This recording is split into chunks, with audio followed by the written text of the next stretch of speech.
નમસ્કાર વાલા વિદ્યાર્થી મિત્રો, કેમ છો તમે બધા? આશા રાખું છું કે તમે સૌ એકદમ મજામાં હશો.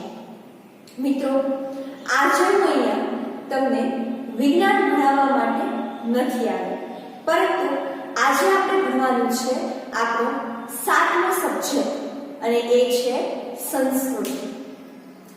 સંસ્કૃત વિશે આજે આપણે અભ્યાસ કરવાનો છે, જેમાં આપણા સંસ્કૃતના દ્વિતીય સત્રના પાઠ્યપુસ્તકમાં પહેલું જ આપણું સંસ્કૃતનું ચેપ્ટર એ છે મમ અંગાની, મારું અંગ.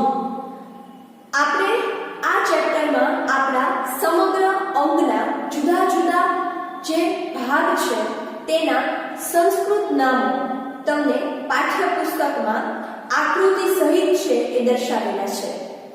આપણે માત્ર આ ચેપ્ટરમાં એ સંસ્કૃત નામોનું ગુજરાતી જે છે આપણી માતૃભાષામાં સંવાદ અથવા તો અનુવાદ છે એ કરવાનો છે અને યાદ રાખવાનું છે કે કયા અંગને સંસ્કૃતમાં શું કહેવાય અને કયા અંગને ગુજરાતીમાં શું કહેવાય. ચેપ્ટર ટુ મચ શોર્ટ અને ઈઝી છે અને મોસ્ટ ઓફ શબ્દો પણ સંસ્કૃતના બધા જ એવા છે કે જે આપણને લગભગ ખૂબ સરળતાથી યાદ રહી જાય અને એટલીસ્ટ એટલી તો ખબર પડે જ કે આ સંસ્કૃત શબ્દનો ગુજરાતી અર્થ આ જ થતો હોય એવું આખું મજાનું ચેપ્ટર છે. અને ખાસ જ્યારે આપણા જ અંગો વિશે વાત હોય ત્યારે તો આપણને એ તમામ વસ્તુ યાદ રહી જ જવાની છે.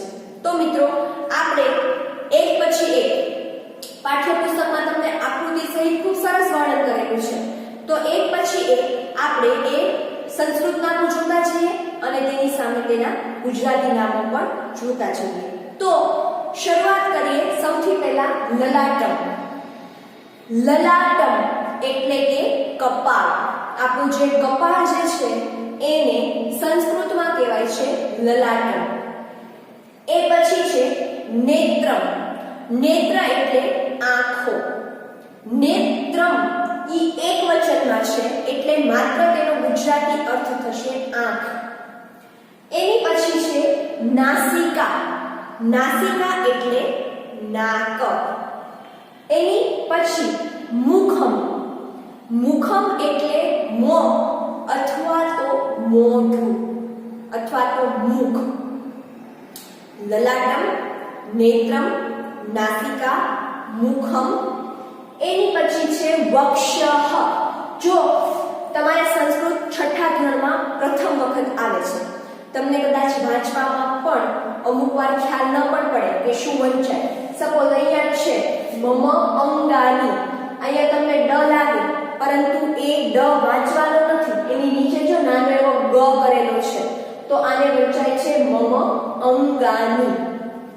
એવી જ રીતે આ કોઈ શબ્દની પાછળ આવા ઊભા બે ટપકા હોય તો તેને વંચાય હ. હ એનું ઉચ્ચારણ થાય એટલે અહીંયા વક્ષઃ એમ વંચાય કે જેનો અર્થ થાય છે છાતી. એની પછી ઉદરમ. ઉદરમ એટલે પેટ. જો મિત્રો બની શકે કે વિડીયોમાં તમને આ તમામ અક્ષરો જે છે એ સ્પષ્ટ ન પણ થાય, પણ એનો અર્થ એવો નથી કે તમે એ બહાનું કાઢો કે અમને વ્યવસ્થિત બોર્ડમાં બતાવતું નથી. હું સાથે સાથે બહુ ધીમે ધીમે તમામ શબ્દો બોલતી જાઉં છું અને તેનો અનુવાદ પણ ગુજરાતીમાં કરતી જાઉં છું. ઉદરમ એટલે પેટ. એની પછી છે કરતલમ. કરતલમ એટલે આપણા હાથની હથેળી. પ્રોપર હથેળીને જ તે સંસ્કૃતમાં જો આપણે કહેવું હોય તો એને કહેવાય કરતલમ. પાદઃ. પાદઃ એટલે પગ. કેશાહ. કેશાહ એટલે વાળ. કર્ણઃ. કર્ણઃ એટલે કાન. ગ્રીવા. ગ્રીવા એટલે ડોક અથવા તો ગળું. કરહ. જો પેલું હતું કરતલમ એટલે હથેળી, હવે છે કરહ. કરહ એટલે આમ તો હાથ જ થાય પરંતુ આટલા સુધીનો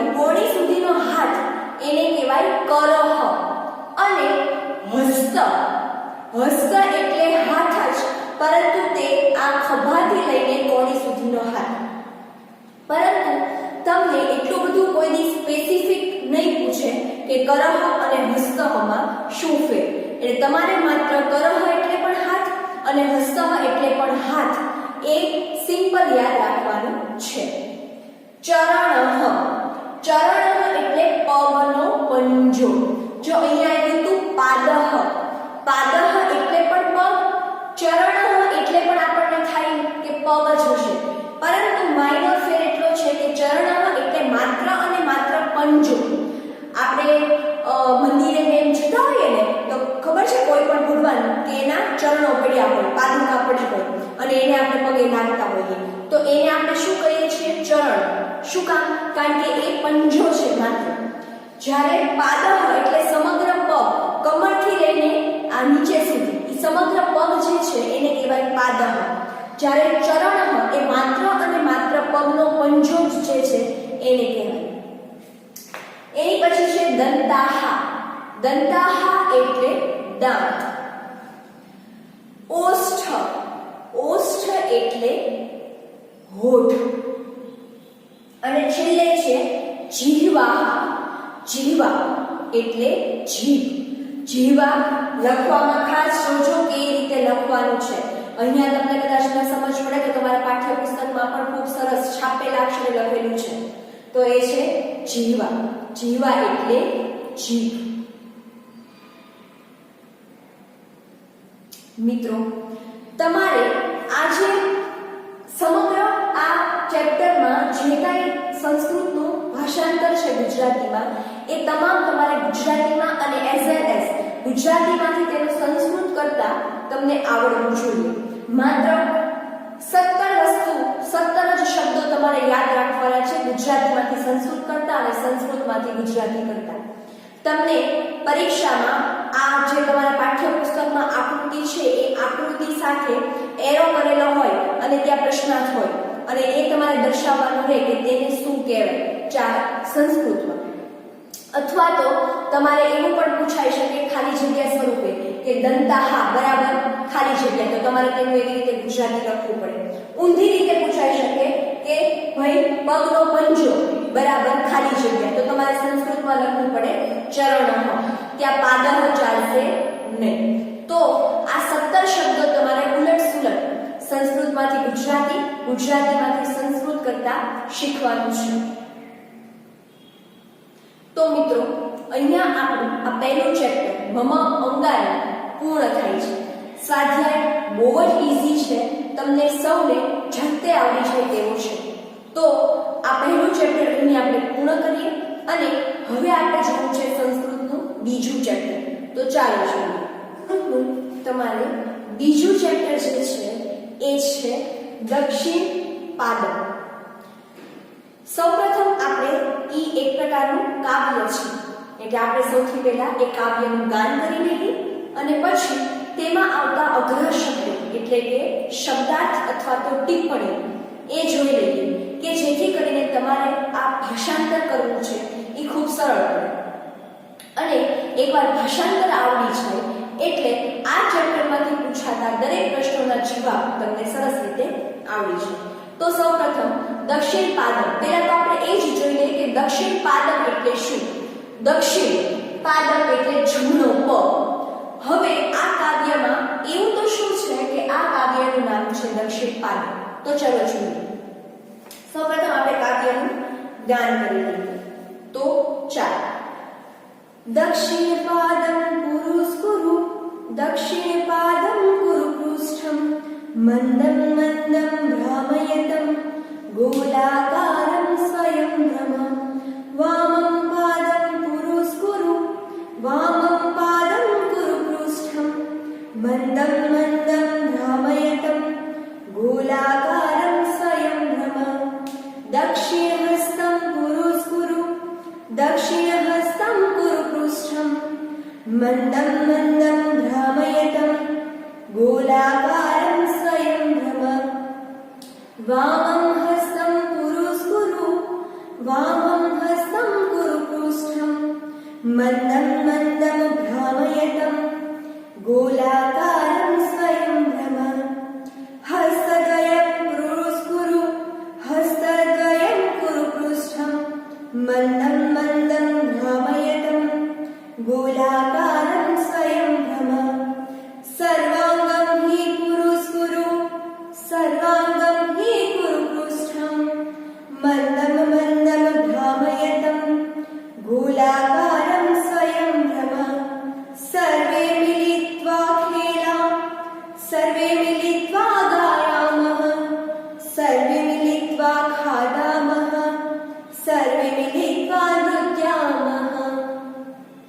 મિત્રો આ હતું આપણું બીજું કાવ્ય દક્ષિણ પાદમ.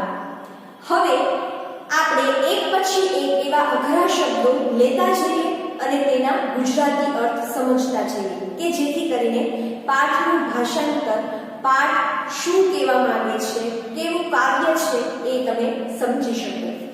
સૌપ્રથમ દક્ષિણ પાદમ. તમે મિત્રો એક નોટ લઈ લો અને એક પેન લઈ લો અને આ તમામ શબ્દાર્થ જે છે એ તમારે લખવાના છે. દક્ષિણ પાદમ એટલે જમણો પગ. દક્ષિણ પાદમ જમણો પગ. પુરુષકુરુ, આમ આપણે આવ્યું ને દક્ષિણ પાદમ પુરુષકુરુ.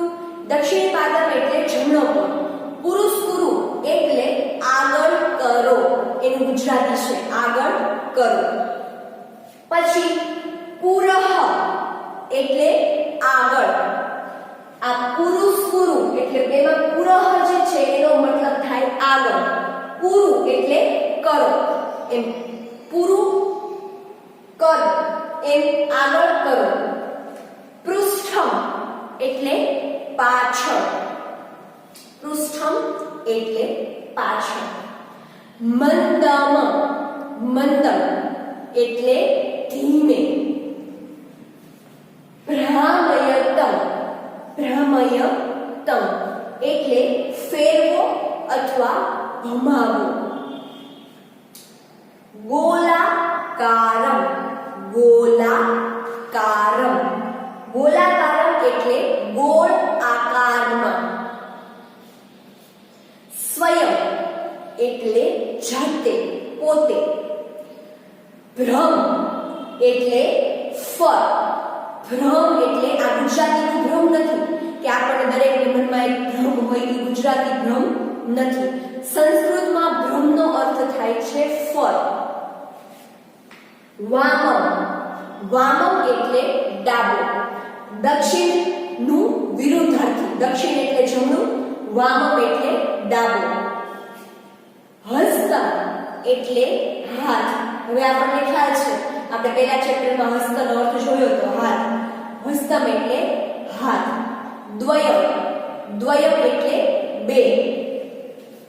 સર્વાંગમ, અહીંયા સંધિ છે સર્વાંગમ. સર્વ અંગમ એટલે કે બધા જ અંગો. સર્વે એટલે બધા. મિલિત્વા એટલે કે મળીને, ભેગા થઈને. ખેલા રમીએ. ગાયા ગાઈએ. ખાધા ખાઈએ. નૃત્ય નૃત્ય કરીએ અથવા તો નાચીએ. તો મિત્રો ફરી એકવાર સ્પીડમાં આ તમામના અર્થ જોઈ લઈએ અને પછી આપણે ભાષાંતર તરફ જઈએ. દક્ષિણ પાદમ જમણો પગ. પુરુષકુરુ આગળ કરો. પુરહ આગળ. પૃષ્ઠમ પાછળ. મંદમ ધીમે ધીમે. ભ્રામયતમ ફેરવો અથવા ઘુમાવો. ગોલાકારમ ગોળાકારમાં, ગોળ આકારમાં. સ્વયં જાતે. ભ્રમ ફળ. વામમ ડાબો. હસ્તમ હાથ. દ્વયમ બે. સર્વાંગમ બધા જ અંગો. સર્વે બધા. મિલિત્વા મળી. ખેલા ખાઈએ. ગાયા ગાઈએ. ખાધા ખાઈએ.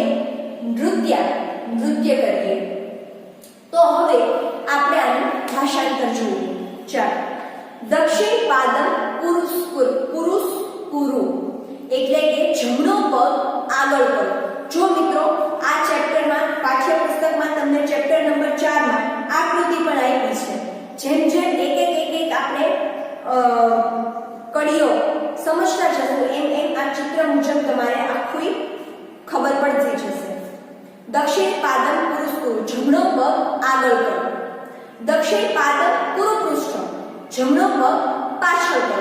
પહેલા જમણો પગ આગળ કરો, પછી જમણો પગ પાછળ કરો, પછી મંદમ મંદમ ભ્રામયતમ એટલે કે તેને ધીમે ધીમે ફેરવો. ગોલાકાર સ્વયંભ્રમ અને તમે પોતે પણ ગોળ ગોળ ફરો. પાછળ કરો, ગોળ ગોળ ફેરવો અને તમે પોતે પણ ગોળ ગોળ ફરો. હવે જો તો તમે પગ આગળ કરો છો, પગ પાછળ કરો છો અને એને જ્યારે ગોળ ગોળ ફેરવવાનો છે ત્યારે તમે પોતે પણ ગોળ ગોળ ફરો. આ હતું પહેલું. બીજું, વામમ પાદમ પુરુસ્કુરુ. વામમ એટલે ડાબો. જમણા પગનું પતી ગયું, હવે ડાબો પગ. ડાબો પગ આગળ કરો. વામમ પાદમ પુરુપૃષ્ઠમ. ડાબો પગ પાછળ કરો. મંદમ મંદમ ભ્રમયતમ. ધીમે ધીમે ફેરવો. ગોળાકારમ સ્વયં ભ્રમ. તમે પોતે પણ ગોળા આકારમાં અથવા ગોળાકાર ફરો.